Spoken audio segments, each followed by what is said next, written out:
Paper mills, ঐতিহাসিক ঐতিহ্য সমৃদ্ধ বাংলাদেশ।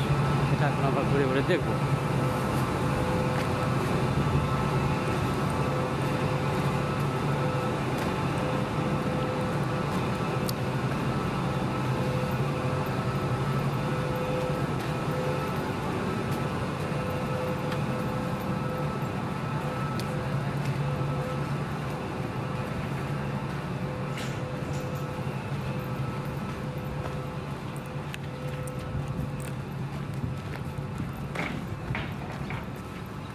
দেখুন পুরাতন বিল্ডিং, আমরা ঢুকছি। এই যে দেখুন পেপার তৈরির উপকরণ, ফ্যান্টাস্টিক, সুন্দর।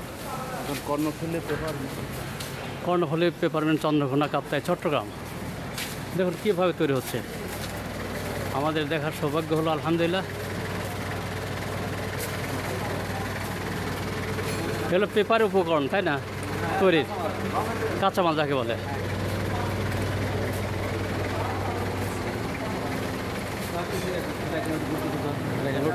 আমাদের সাথে এই পেপার মিলের জিএম স্যার আছে, তিনি আমাদেরকে দেখে দিন।